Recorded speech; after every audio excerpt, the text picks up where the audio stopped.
नमस्कार।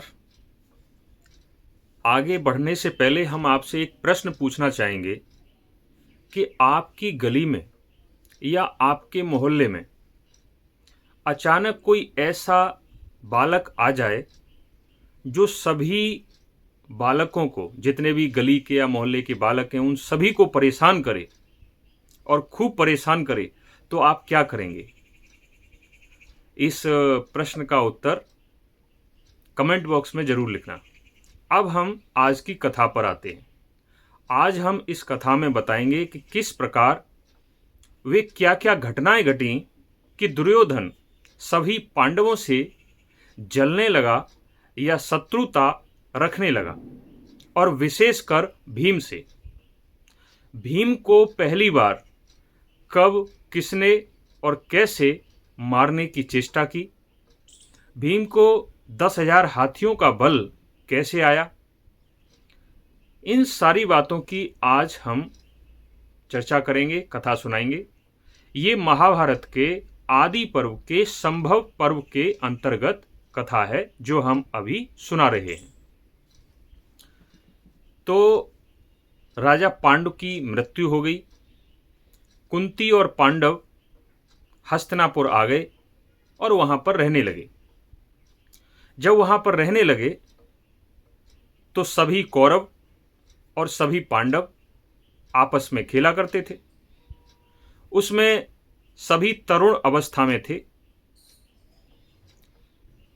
तो पांडव हर क्षेत्र में आगे रहते, और विशेषकर भीम।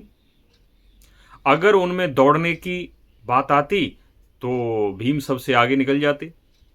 खेलने में बात आती तो खेलने में सबसे पहले भीम ही जीतते थे उसमें।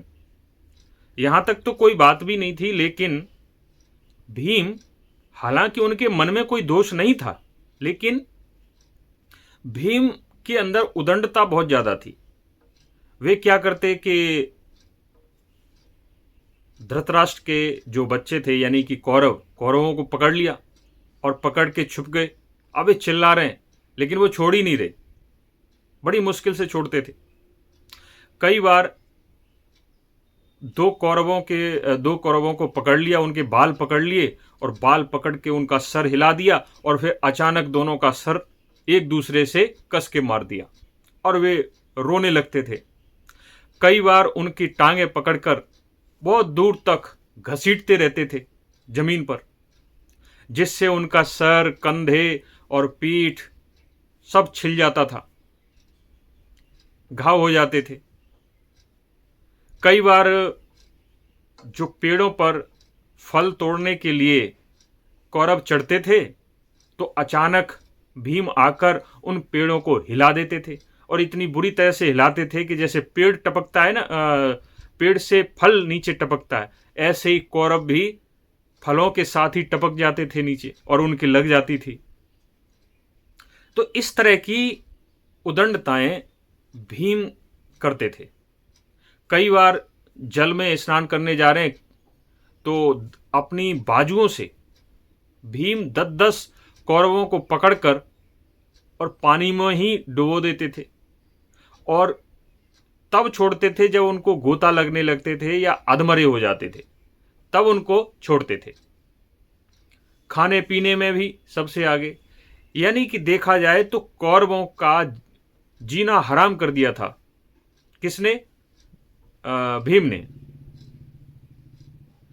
यानी कि भीम से कौरव भयभीत रहते थे। जब उन कौरवों के बड़े भाई दुर्योधन ने यह देखा तो उससे रहा नहीं गया, और मन ही मन वह भीम से, वैसे तो सभी पांडवों से और विशेषकर भीम से जलने लगा और सोचने लगा कि इसको हम कैसे रास्ते से हटाएं। ये हमें, हमारे भाइयों को खेलने ही नहीं देता और परेशान करता है, और हम कभी भी इन पांडवों पर जीत ही नहीं पाते, पांडवों पर अपना प्रभुत्व तो जमा ही नहीं पाते। ये बार बार और हर बार, हर समय हमारे ऊपर हावी रहते हैं।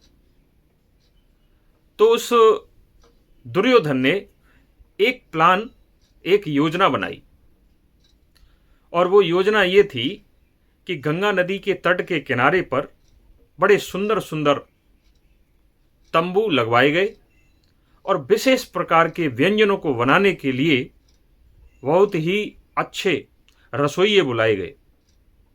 जब सारी व्यवस्था हो गई तो एक दिन दुर्योधन ने सभी पांडवों से कहा कि आज हम गंगा जी के तट पर चलते हैं। प्रमाणकोट नामक वो तीर्थ था जहाँ पर ये सब कार्यक्रम बनाया था कि वहाँ चलते हैं, पूरे दिन रहेंगे, रात में सोएंगे और कल आ जाएंगे। तो सभी पांडव तैयार हो गए, तो वहाँ पे गए और उस खेल का नाम रखा उदक क्रीडन। उदक क्रीडन। तो जब वहाँ पे पहुँच गए, जल में खूब स्नान किया, खूब खेले कूदे। उसके बाद भोजन की बारी आई तो दुर्योधन ने ऐसे व्यंजन बनवाए जो भीम को बहुत पसंद थे और उसमें ही कालकूट नामक विष मिलवा दिया। अब कालकूट नामक विष का प्रभाव धीरे धीरे होता है। तो जब सभी पांडवों ने, कौरवों ने, सभी ने भोजन कर लिया तो वे अपने अपने कक्ष में चले गए। वहां जो पांडाल लगाए गए थे, तंबू लगाए गए थे, उसमें बहुत ही सुंदर सुंदर कक्ष बनाए गए थे। तो उसमें सभी अपने अपने कक्ष में सोने के लिए चले गए। अब भीम भी चले गए। अब भीम जैसे ही सोए वैसे ही उस कालकूट विष का प्रभाव बहुत तेजी से बढ़ने लगा। रात्रि हो गई। रात्रि में दुर्योधन और अपने साथ कुछ भाइयों को लाकर उसने लता से उसके हाथ पैर बांधे भीम के और भीम को ले जाकर गंगा नदी में डाल दिया। अब जब गंगा नदी में डाल दिया तो सुबह हुआ। अब सुबह पांडवों ने इधर उधर देखा लेकिन भीम का कहीं पता ही नहीं। अब जब भीम का पता नहीं तो उन्होंने सोचा कि हो सकता है कि हमसे पहले ही भीम हस्तिनापुर चला गया हो। और दुर्योधन ने भी यही फैला दिया कि भीम तो हस्तिनापुर चले गए। तो कोई बात नहीं, सभी कौरव और पांडव भी हस्तिनापुर आ गए। युधिष्ठिर जब कुंती के पास गए और कहा कि मां, इधर भीम आया था, वहां तो कहीं मिला नहीं। कुंती ने कहा यहां तो नहीं आया, तुम्हारे साथ ही तो गया था, यहां पे तो नहीं आया। अब कुंती बड़ी बेचैन रोने लगी कि मेरा भीम कहां चला गया।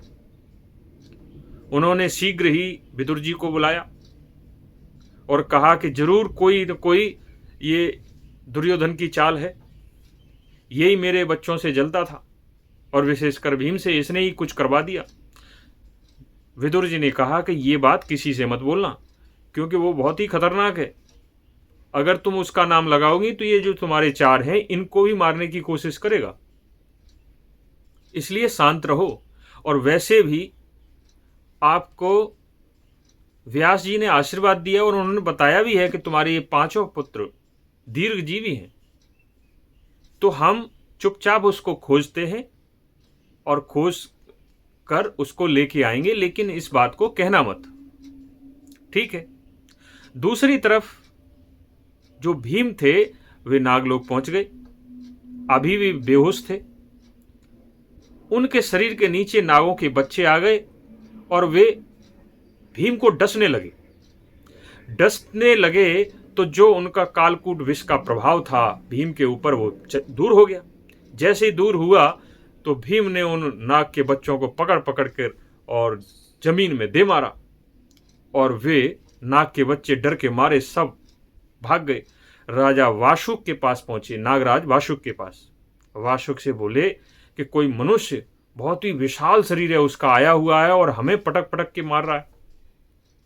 राजा वासुकी और राजा आर्यक, नागराज आर्यक, ये पहुंचे, इन्होंने पहचान लिया। तो आर्यक ने कहा कि ये तो मेरे दौहित्र का भी दौहित्र है, यानी कि नागराज आर्यक कुंती के पिता शूरसेन के नाना थे। कुंती के पिता शूरसेन, वसुदेव जी के भी पिता शूरसेन ही थे, उनके नाना थे नागराज आर्यक। तो उन्होंने जब पहचान लिया, परिचय हुआ और पहचान लिया, तो उसके बाद भीम को ले गए, भीम का खूब आदर सत्कार किया और फिर नागराज आर्यक ने नागराज वासुक से कहा कि इसको जब विदा करोगे तो धन देने का कोई लाभ नहीं, इसको कुछ ऐसी चीज दो जो इसके काम आए, इसकी रक्षा करे। तो वहां पर 8 कुंड थे रस के, विशेष प्रकार का वो रस था। नागराज आर्यक ने कहा कि इसमें से एक कुंड का सारा रस भीम को पिला दिया जाए, जिससे कि इसके अंदर 1000 हाथियों के समान बल हो जाएगा। भीम को एक कुंड का रस पिलाया गया। अब भीम एक कुंड का रस पी गए और उसके बाद दूसरे का भी पी गए, फिर तीसरे का भी पी गए। इस प्रकार 8 कुंडों का रस भीम पी गए और पीने के बाद उस रस का इतना प्रभाव हुआ कि वे फिर सो गए और सोने के बाद 8वें दिन उठे। जब 8वें दिन उठे तो उनको फिर से विषनाशक और विष से रक्षा करने वाली एक खीर खिलाई गई, विशेष औषधियों से बनी हुई थी वो। तो जब खीर खाकर वे पूरी तरह से स्वस्थ हो गए, तब नागराज वासुकी और नागराज आर्यक ने कहा कि हे भीम, अब तुम्हारे अंदर 10,000 हाथियों के समान बल हो चुका है। और इसके बाद कुछ नागराजों को नागों को आज्ञा दी। वे नाग भीम को लेकर फिर ऊपर उठ गए और जिस स्थान से भीम गिरे थे उस स्थान पर भीम को छोड़ दिया और वे अंतर्ध्यान हो गए। भीम घर चले आए। घर आकर उन्होंने सारी बात बता दी, जो भी घटना घटित हुई थी। जब दुर्योधन को पता चला कि भीम तो वापस आ गया, उसको तो कुछ हुआ ही नहीं, उसने कहा कोई बात नहीं, इस बार ही तो बच गया है, अब अगली बार देखता हूं। कुछ दिन के बाद दुर्योधन ने फिर से प्लानिंग की, फिर से योजना बनाई कि इस बार जो कालकूट विष है उसकी अधिक तीव्रता होनी चाहिए और अधिक मात्रा में होना चाहिए, तब देखते हैं भीम कैसे बचेगा। तो जब दुर्योधन भीम को कालकूट नामक विष देने की योजना बना रहा था, उसको मारने की योजना बना रहा था, तो धृतराष्ट्र का एक पुत्र था दूसरी पत्नी से, जो वैश्य जाति की पत्नी थी, उसका नाम था युयुत्स। युयुत्स ने भी सुन लिया। युयुत्स भागा हुआ आया कि कहीं ये पांडवों को मार न दे, इसलिए मैं इनको पहले से ही चेतावनी दे देता हूं। इसलिए वो पांडवों के पास भागता हुआ आया और कहा कि मेरा भाई इस तरह से योजना बना रहा है तुमको मारने की, इसलिए सावधान रहना। लेकिन उसके चेतावनी देने के बावजूद भी भीम को विष डाल के खाना दिया गया एक दिन, लेकिन भीम ने उसे भी खा लिया और उसे भी खा लिया, उस विष को फिर से पचा गए। कहा जाता है कि भीम के पेट में वृक नाम की अग्नि थी जो कालकूट नामक विष को भी पचा गई, पचा जाती थी, सब कुछ पचा जाती थी। इसलिए इस बार भी भीम बच गए। फिर आगे क्या हुआ ये हम अगले एपिसोड में बताएंगे, और अगले एपिसोड में बताएंगे कि कृपाचार्य उनकी उत्पत्ति कैसे हुई, द्रोणाचार्य की उत्पत्ति कैसे हुई और अश्वत्थामा की उत्पत्ति कैसे हुई। ये सारी बातें हम आगे बताएंगे अगले एपिसोड में। तब तक के लिए धन्यवाद।